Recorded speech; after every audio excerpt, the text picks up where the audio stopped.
Halo kawan setapak, baik lagi di channel Tapak Misteri Backpacker karena setiap perjalanan pasti punya cerita.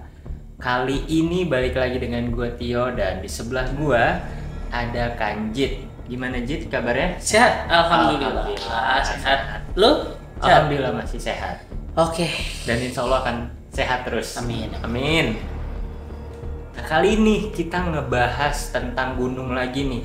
Tapi yang kita bahas nih bukan perjalanan kali ini. Ya, Tapi mungkin yang berbau horor kali ya, biar agak memacu adrenalin. berbau mistik. Mistik berarti ya, Mistis. Mungkin teman-teman pernah dengar atau pernah Tahu. cerita tentang gunung-gunung di Indonesia yang mungkin kita bahas kali ini khususnya di Pulau Jawa ya. Ya. Yang termasuk gunung-gunung yang kental akan mistis, atau kita sekarang akan bahas secara spesifik itu tentang Pesugihan. pesugihan. Betul. Pesugihan. Jadi Betul. buat orang-orang yang mau sukses cepet, Kayak jalur pintas ya.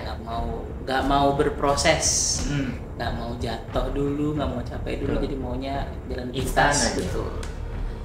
Dimana ya itu merupakan hal yang sebenarnya nggak ada sih yang instan kecuali Betul. mie juga kan dimasak. Harus dimasak dulu. Betul. Jadi gue sempat baca yuk di beberapa media online, di beberapa sosial media, ada beberapa gunung-gunung di Pulau Jawa itu yang erat kaitannya dengan pesugihan ini. Ada Gunung Lawu, Gunung Lawu, terus Gunung Kawi, Gunung Kawi, Gunung Kemukus, Gunung Kemukus, Gunung Serandil. Gunung Serandil. Bukan gunung sih, lebih kayak Bukit Karang kalau Serandil itu. Karang. Tapi di warga setempat ngomongnya gunung. Gunung. Terus satu lagi ada Gunung Padang. Gunung Padang juga sebenarnya bukan gunung sih, karena lebih ke bukit. Bukit. Itu. Nah, Berarti ada 5 ya. betul. Sebenarnya ada banyak. Cuman untuk kali ini kita hanya membahas 5 dulu. Gitu yang kental tuh, yang kental dengan ini. Jadi pertama Gunung Lawu nih ya. Gunung Lawu itu Dari daerah dulu deh. Gunung Lawu tuh sekarang apa letaknya tuh di mana? Gunung Lawu tuh bisa dicari sendiri di Google. Kalau sepengetahuan gue, dia itu perbatasan antara Jawa Tengah dan Jawa Barat. Jawa Tengah, Jawa Barat. Terus Gunung Lawu itu termasuk gunung tertinggi, gunung yang tinggi juga karena memiliki ketinggian 3.625 mdpl, meter di atas permukaan laut. Nah, Gunung Lawu itu memiliki beberapa jalur pendakian ya. Dan Gunung Lawu juga punya 3 puncak. Hargodumilah, Hargodalem, sama Hargodumili kalau nggak salah. Tolong koreksi gue kalau gue salah ya. Dan sepengetahuan gue dan menurut yang gue baca, 3 puncak ini erat kaitannya dengan pesugihan itu.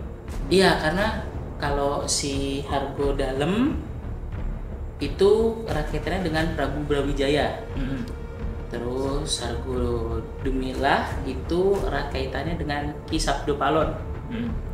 Dan Hargodomili itu erat kaitannya dengan zaman dahulu kerajaan, orang-orang sakti zaman dahulu yang masih di kerajaan yang ini itu buat jadi tempat semedi.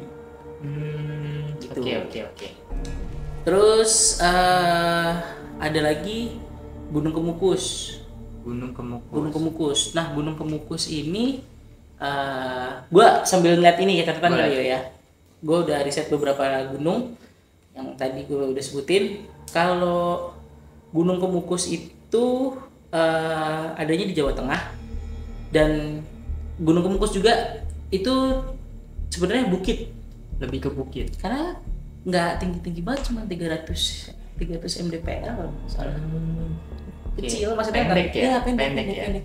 Nah, yang nyeleneh dan unik dari Gunung Kemukus ini, kalau lu mau istilahnya pesugihan di situ, lu harus bersetubuh dengan perempuan warga lokal di situ. Wow. Selama 7 kali berturut-turut tanpa jeda. Gue lupa 7 hari apa 7 hari apa 7 kali? 7 kali. 7 kali. Berarti dalam 1 hari. Iya. Dengan wanita yang sama. Pesugihannya. Iya benar. Gitu. Nah jadi ada juga yang bilang, ada juga yang mungkin di luar kata pesugihan itu erat kaitannya dengan bisnis prostitusi Di Gunung Kemukus ini. Betul. Terus ada lagi Gunung Kawi. Gunung Kawi itu dia punya ketinggian 2.551 mdpl. Dan nah kalau ini bisa dibilang ya gunung karena memang cukup tinggi Gunung Kawi itu. Dan di Gunung Kawi ini si orang yang melakukan pesugihan dia harus bawa sajen. Sajennya apa tuh kira-kira? Kalau sajennya gue kurang tahu. Itu biasanya bisa ditanyain ke dukun atau guru-guru spiritual yang memang mengarahkan ke situ gitu. Dan biasanya yang pesugihan itu kalau memang berhasil pesugihannya dia dapat yang namanya daun dewan daru. Daun dewan daru. Betul. Gue juga belum pernah tahu sih. Sebagai penanda kali ya. Iya, kalau berhasil. Dan daun dewan daru itu seperti apa namanya, bentuknya kayak gimana? Tapi dipercaya oleh warga setempat itu kalau daun dewan daru itu mewakilkan harapan yang baru dan keberuntungan. Nah itu. Terus ada lagi Gunung Serandil di Jawa Tengah. Gunung Serandil ini itu lebih tepatnya dia ada di daerah ini pesisir pantai laut selatan. Berarti mungkin Sleman kali ya? Iya pokoknya daerah pantai selatan. Dan itu juga dia bisa dibilang bukan gunung karena dia lebih ke bukit karang gitu. Dan di situ ceritanya ada 2 tempat bersemayam dari 2 orang, yaitu Kuncisari dan Danasari, pengikut dari Ponorogo. Ponorogo tuh ceritanya itu nanti beda konten, kita nanti bahas di konten berikutnya. Terus biasanya sama kayak di Gunung Kawi tadi, dia harus bawa sajen. Nah kalau ini sajennya biasanya ayam. Oh berarti lebih ke hewan. Betul. Dan lebih ke darah mungkin ya? Iya mungkin. Darah. Pokoknya ya balik lagi, mungkin kalau misalnya memang ditanyakan ke dukun yang mengarahkan ke Gunung Serandil, ya lo disuruh bawa ini gitu. Terus satu lagi Gunung Padang. Nah Gunung Padang itu adanya di Jawa Barat, dan Gunung Padang sendiri itu bisa dibilang ya bukan gunung-gunung yang bergunung tinggi kayak Kawi ataupun Lawu tadi, karena cuma 885 mdpl, ya bisa dibilang bukit lah. Bukit juga ya. Dan tempat ini tuh jadi tempat peribadatan atau tempat penyembahan untuk orang-orang yang yang nyembah ke Gunung Gede. Oh melalui Gunung Padang ini. Nah, untuk yang case yang Gunung Gede akan seperti apa nanti juga akan kita bahas di konten berikutnya ya. Nah, jadi di Gunung Padang ini itu biasanya untuk orang-orang yang udah mentok banget tuh di masalah ekonomi, finansial. Intinya kesuksesannya dia pengen sukses secara instan kayak tadi lo bilang itu. Dan mereka ke pesugihan ini kan maksudnya gini, istilahnya mereka itu menyekutukan Tuhan kan. Betul. Dan itu termasuk perbuatan yang syirik dan yang dosanya berat. Betul. Pesugihan itu nggak cuman satu arah. Karena pasti kalau lo berhasil ataupun lo ini, lo akan ditagih lagi tuh sama entah makhluk apa ataupun siapapun yang ini. Sesuai perjanjian. Betul. Nah eh soal pesugihan sendiri itu tadi banyak yang dibilang mau kaya, kaya, terus sukses, misalnya apalagi ada terkenal, terus ada yang kalau misalnya tiap ngomong omongannya dipercaya atau segala macam, pokoknya hal-hal yang duniawi lah ya. Iya benar. Sedangkan hal-hal yang kayak gitu tuh ya lu kalau lu mau kaya lu harus kerja, lu butuh proses, nggak bisa seperti itu. Kalaupun lu bisa, bisa sukses cepat atau bisa ini, ya tapi kan dengan pesugihan itu ya tadi gue bilang ada timbal balik yang dilihat. Betul. Itu. Nah, kalau dari 5 gunung tadi, menurut gue yang masih yang masih cukup populer, yang masih ini tuh satu Kemukus tadi yang berkaitan dengan prostitusi dan syaratnya tuh yang agak nyeleneh karena harus berhubungan intim dengan warga situ katanya. Ada juga yang menyebutkan ternyata berhubungan dengan pasang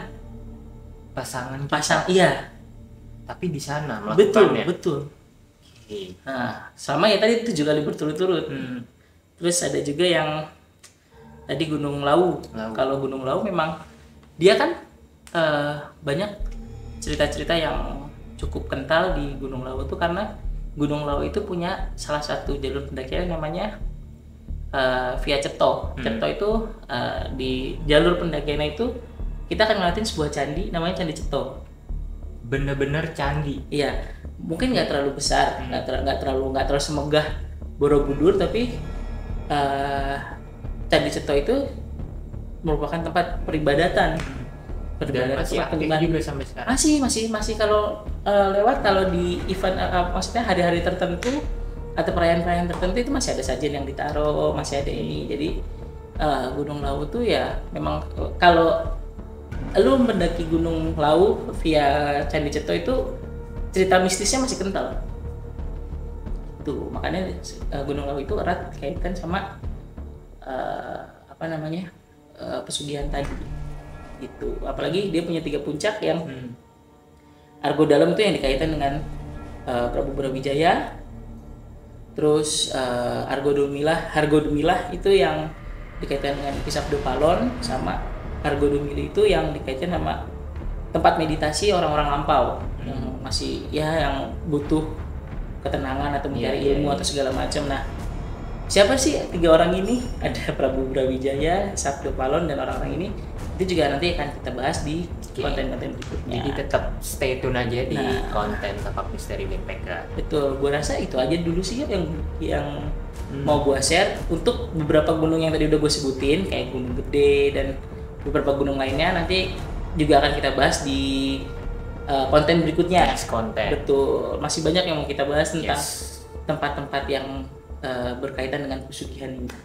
Mungkin yang pertanyaan terakhir dari gua, selama lu naik gunung nih, beberapa gunung di Indonesia, lu pernah lihat secara langsung nggak sesajennya itu seperti apa, terus naroknya gimana, dan suasananya ketika lu melihat itu tuh gimana auranya? Oh gini, yuk kalau sama gue udah pernah cerita waktu gue ke Gunung Dempo. Ketika gue ngecamp itu paginya gue benar-benar menemukan ya udah bukan pesugihan ya, sajen di tempat gue di jalur pendakian di pinggirnya gitu. Bener-bener jadi jalur pendakian deket camp gue ngecamp, tapi pas gue ngecamp di situ nggak ada. Jadi pagi itu baru ditaruh orang. Betul. Di situ. Kelapa hijau, dupa, bunga 7 rupa kayaknya. Bunga-bungaan ditaruh di pelepah apa ya? Oh, bukan kan di janur pelepah yang itu janur yang dibentuk kayak mangkok gitu. Terus sama dupa sama udah itu. Tapi nggak ada daging-dagingan ataupun nggak ada kayak nasi segala macam, buah-buahan nggak ada. Seingat gua nggak ada, hanya ada kelapa hijau di situ. Terus gue juga pernah ketemu, gue nggak tahu ya dia sedang melakukan pesugihan atau sedang wisata spiritual ke Gunung Salak, dari Gunung Salak karena memang gue belum waktu itu gue mau naik ke Gunung Salak. Katanya ini orang turun, ini orang mereka ada 2 atau 3 orang, mereka bawa kotak kecil. Tapi penampilannya emang biasa, maksudnya penampilan pendaki gitu. Oh, oke. Ya nggak tahu di baliknya apa, segala macam nggak tahu. Terus ditanya kan, dia negur gue, mau mana mas? Mau ke Salak mas, ke puncak?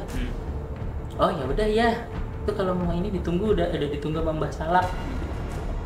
Oh dia ngomong kayak gitu? Ditunggu. Yang gue tuh bingung tuh, lu perasaan nggak mau? Gue mau ke puncak Salak. Iya, gue nggak mau kemana-mana ya. Mbah Salak tuh siapa? Gue nggak ini. Oh iya, gue bilang gitu aja untuk ngenakin. Oh iya mas. Habis itu iya nih, kita duluan ya. Oh iya silakan, hati-hati mas.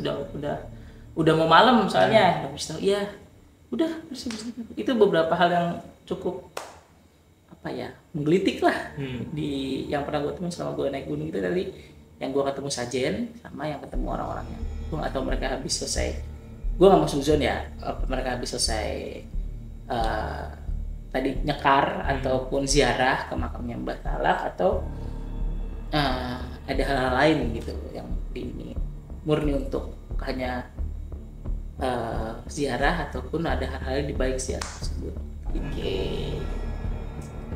Itu mungkin kawan setapak. Cukup ya konten kali ini dari kita untuk 5 gunung yang kental dengan mistis atau spesifiknya pesugihan. Betul, masih ada lagi gunung-gunung lainnya, tungguin aja. Untuk next gunung secara spesifik kita akan buat kontennya seperti Gunung Gede dan gunung lain-lainnya. Tetap stay tune aja di channel Tapak Misteri Backpacker. Betul. Dan jangan lupa nih teman-teman kawan setapak untuk like, subscribe, komen, dan share sebanyak-banyaknya ke teman-teman, ke siapapun. Dan kita berdua pamit undur diri. Stay tune di channel Tapak Misteri Backpacker karena setiap perjalanan pasti punya cerita. Dadah.